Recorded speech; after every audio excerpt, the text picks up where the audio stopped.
ಸಂಪುಟ ಪುನರಚನೆಗೆ ಕೈ ಶಾಸಕರ ಕಸರತ್ತು. ಎಸಿಸಿ ಅಧ್ಯಕ್ಷ ಮಲ್ಲಿಕಾರ್ಜುನ ಖರ್ಗೆ ಬಳಿ ದುಂಬಾಲು. ಹಿರಿಯರಿಗೆ ಅವಕಾಶ ನೀಡುವಂತೆ ಬಿಗಿ ಪಟ್ಟು. ಅಧಿಕಾರ ಹಂಚಿಕೆ ಬೇಡ, ಸಂಪುಟ ಪುನರಚನೆ ಮಾಡಿ.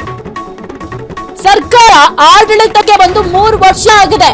ಸಂಪುಟ ಪುನರಚನೆ ಮಾಡಿದ್ರೆ ಒಳ್ಳೆಯದು. ಮಂತ್ರಿ ಸ್ಥಾನ ನೀಡ್ತೇವೆ ಅಂತ ಭರವಸೆಯನ್ನ ನೀಡಲಾಗಿತ್ತು. ಆ ಮಾತಿನ ಪ್ರಕಾರ ಹಿರಿಯರಿಗೆ ಮಂತ್ರಿ ಸ್ಥಾನವನ್ನ ನೀಡಿ ಮಲ್ಲಿಕಾರ್ಜುನ ಖರ್ಗೆ ಮುಂದೆ ಶಾಸಕರು ಬಿಗಿ ಪಟ್ಟು ಹಿಡ್ಕೊಂಡು ಕೂತಿದ್ರು. 2-3 ದಿನಗಳ ಕಾಲ ಶಾಸಕರು ದೆಹಲಿಯಲ್ಲೇ ಠಿಕಾಣಿಯನ್ನ ಹೂಡ್ತಾರೆ. ರಾಹುಲ್ ಗಾಂಧಿ ಸುರ್ಜೇವಾಲಾ ಭೇಟಿಗೂ ಕೂಡ ಪ್ಲಾನ್ ಮಾಡ್ತಾ ಇದ್ದಾರೆ. ಆದ್ರೆ ಸದ್ಯಕ್ಕೆ ರಾಹುಲ್ ಗಾಂಧಿ ಅವರು ಮತ್ತೆ ಸುರ್ಜೇವಾಲಾ ಅವರನ್ನ ಭೇಟಿ ಮಾಡಲಿಕ್ಕೆ ಸಾಧ್ಯ ಆಗತ್ತಾ ಎಂಬ ಪ್ರಶ್ನೆ ಕೂಡ ಸದ್ಯಕ್ಕೆ. ಈ ಕುರಿತು ಹೆಚ್ಚಿನ ಮಾಹಿತಿ ನೀಡ್ತಾರೆ ನಮ್ಮ ಪ್ರತಿನಿಧಿ ಮಾರುತಿ. ಸದ್ಯಕ್ಕೆ ಈ ಒಂದು ಕಾಂಗ್ರೆಸ್ ನಲ್ಲಿ ಸಾಕಷ್ಟು ಬೆಳವಣಿಗೆಗಳಾಗ್ತಾ ಇದೆ. ಎಲ್ಲಾ ಶಾಸಕರು ಕೂಡ ಹೋಗಿ ದೆಹಲಿಯಲ್ಲಿ ಕೂತಿದ್ದಾರೆ. ಒಂದು ಸಚಿವ ಸಂಪುಟ ಪುನರಚನೆ ಆಗ್ಲೇಬೇಕು ಅಂತ ಬಿಗಿ ಪಟ್ಟು ಹಿಡ್ಕೊಂಡು ಕೂತಿದ್ದಾರೆ. ಇನ್ನು ಎಸಿಸಿ ಅಧ್ಯಕ್ಷ ಮಲ್ಲಿಕಾರ್ಜುನ ಖರ್ಗೆ ಅವರನ್ನು ಕೂಡ ಭೇಟಿ ಮಾಡಿದ್ದಾರೆ. ಕೇವಲ ಈ ಒಂದು ಭೇಟಿ ಭರವಸೆಯಲ್ಲೇ ಉಳಿಯುತ್ತಾ ಅಥವಾ ಸಚಿವ ಸಂಪುಟ ಪುನರಚನೆ ಆಗುತ್ತಾ? ಇದರ ಜೊತೆಗೆ ರಾಹುಲ್ ಗಾಂಧಿ ಮತ್ತೆ ಸುರ್ಜೇವಾಲಾ ಅವರನ್ನ ಭೇಟಿ ಮಾಡ್ಲಿಕ್ಕೂ ಕೂಡ ಸಮಯಾವಕಾಶ ಸಿಗುತ್ತಾ ಹೇಗೆ ಅಂತ? ಈಗಾಗಲೇ ಈ ನಿಟ್ಟಿನಲ್ಲಿ ಎಲ್ಲವೂ ಕಸರತ್ತು ಅಂದ್ರೆ ರಾಹುಲ್ ಗಾಂಧಿ ಮತ್ತೆ ಅದೇ ರೀತಿ ಸುರ್ಜೇವಾಲಾ ಮತ್ತು ವೇಣುಗೋಪಾಲ್ ಭೇಟಿಯಾಗುವ ನಿಟ್ಟಿನಲ್ಲಿ ಕಸರತ್ತನ್ನ ಈಗಾಗಲೇ ದೆಹಲಿ ಮಟ್ಟದಲ್ಲೇ ಶಾಸಕರು ಮಾಡ್ತಾ ಇರುವಂತದ್ದು. ಯಾಕೆಂದ್ರೆ ಆದಷ್ಟು ಬೇಗ ಸಚಿವ ಸಂಪುಟ ಪುನರಚನೆ ಮಾಡ್ಲೇಬೇಕು ಅಂತ ಕೂಡ ಒತ್ತಾಯ ಮಾಡೋದಕ್ಕೆ ಈ ನಿರ್ಧಾರ ಮಾಡಿರುವಂತದ್ದು. ನಿನ್ನೆ ಇದಕ್ಕೆ ಸಂಬಂಧಪಟ್ಟಂತೆ ಸಹಿ ಸಂಗ್ರಹ ಕೂಡ ಆಗಿರುವಂತದ್ದು. ಎಲ್ಲರೂ ಒಟ್ಟಾಗಿದ್ದೇವೆ.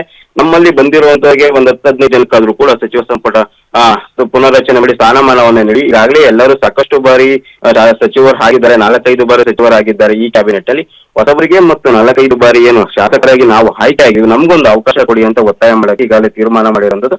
ಇದು ಸಂಬಂಧಪಟ್ಟಂತೆ ಮಲ್ಲಿಕಾರ್ಜುನ ಖರ್ಗೆ ಅವರನ್ನು ಕೂಡ ಭೇಟಿಯಾಗಿ ಈಗೆಲ್ಲವನ್ನು ವಿವರಣೆ ನೀಡಿ ಮತ್ತೊಂದು ಏನು ಸಹಿ ಸಂಗ್ರಹ ಮಾಡಿದ್ದು ಆ ಲೆಟರ್ ಅನ್ನು ಕೂಡ ಅವರಿಗೆ ಸೇರಿಸಿರುವಂತದ್ದು. ಇಲ್ಲ ಒಂದ್ ಕಡೆ ಹೈಕಮಾಂಡ್ ನಾಯಕರು ಭೇಟಿಗೆ ಅವಕಾಶ ಕೊಡ್ತಾರೆ. ಅಂದ್ರೆ ರಾಹುಲ್ ಗಾಂಧಿ ಆಗಿರ್ಬೋದು ಮತ್ತು ಸುರ್ಜೇವಾಲಾ ವೇಣುಗೋಪಾಲ್ ಅವರು ಭೇಟಿಗೆ ಅವಕಾಶ ಕೊಡ್ತಾರೆ ಎಂಬುದು ಕೂಡ ಸಾಕಷ್ಟು ಕುತೂಹಲ ಮೂಡಿಸುವಂತದ್ದು. ಯಾಕೆಂದ್ರೆ ಈಗಾಗಲೇ ಪಂಚರಾಜ್ಯ ಚುನಾವಣೆ ನಡೀತಾ ಇರುವಂತದ್ದು. ಅಲ್ಲಿ ಕೂಡ ಎಲ್ಲರೂ ಕೂಡ ಚುನಾವಣೆ ಪ್ರಚಾರದಲ್ಲಿ ಭಾಗಿಯಾಗಿರೋದು.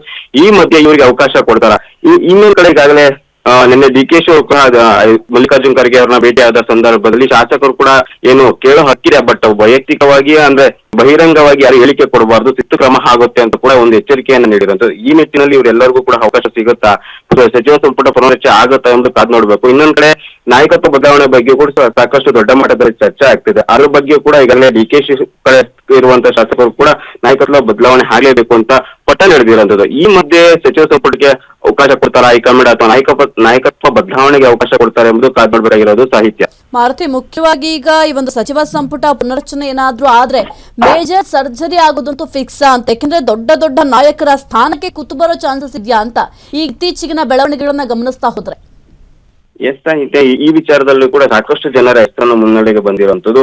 ಅದರಲ್ಲಿ ನೋಡೋದಾದ್ರೆ ಮಹಾದೇವಪ್ಪ ಆಗಿರ್ಬೋದು, ಚಲರಾಯಸ್ವಾಮಿ ಆಗಿರ್ಬೋದು, ಮತ್ತೆ ಅದೇ ರೀತಿಯಾದಂತ ಏನು ದಿನೇಶ್ ಗುಂಡೂರಾವ್ ಆಗಿರ್ಬೋದು, ಈ ರೀತಿಯಾದಂತ ರಹೀಂ ಖಾನ್ ಸೇರಿದಂತೆ ಸಾಕಷ್ಟು ಹಿರಿಯ ಸಚಿವರಿಗೆ ಈ ಬಾರಿ ಹೋಗಿ ಕೊಡುವ ಸಾಧ್ಯತೆ ಇರುವಂತದ್ದು. ಯಾಕೆಂದ್ರೆ ಸಾಕಷ್ಟು ಬಾಕಿ ಉಳಿದಿರುವಂತಹ ಹಿರಿಯ ಶಾಸಕರು ಇದ್ದಾರೆ. ಮತ್ತೆ ಅದೇ ರೀತಿ ಈಗ ತಾನೇ ಹೊಸದಾಗಿ ಆಯ್ಕೆ ಆಗಿರುವಂತಹ ಶಾಸಕರು ಕೂಡ ಇದ್ದಾರೆ. ಎಲ್ಲರಿಗೂ ಒಂದು ಅವಕಾಶ ಕೊಡಬೇಕು. ಮತ್ತೆ ಮುಂದಿನ ನಾಯಕತ್ವ ದೃಷ್ಟಿಯಿಂದ ಆಗಿರ್ಬೋದು ಮತ್ತೆ ಚುನಾವಣೆ ದೃಷ್ಟಿಯಿಂದ ಆದ್ರೂ ಕೂಡ ಎಲ್ಲರಿಗೂ ಒಂದು ಅವಕಾಶವನ್ನು ಸಿಗ್ಬೇಕು. ಅದರಿಂದಾಗಿ ಸಾಕಷ್ಟು ಜನರಿಗೆ ಅಂದ್ರೆ ಸುಮಾರು 10-15 ಸಚಿವರಿಗೆ ಕೋಕ್ ನಡೆಯುವ ಸಾಧ್ಯತೆ ಇರುವಂತದ್ದು. ಆದ್ರೆ ಈ ನಿಟ್ಟಿನಲ್ಲಿ ಹೈಕಮಾಂಡ್ ಯಾವ ನಿರ್ಧಾರ ಮಾಡುತ್ತೆ ಅಂತ ಕಾದು ನೋಡ್ಬೇಕಾಗಿರೋದು. ಇದನ್ನೇ ಮುಂದುವರಿಸ್ತಾರ ಅಥವಾ ನಾಯಕತ್ವ ಬದಲಾವಣೆ ಮಾಡ್ತಾರ?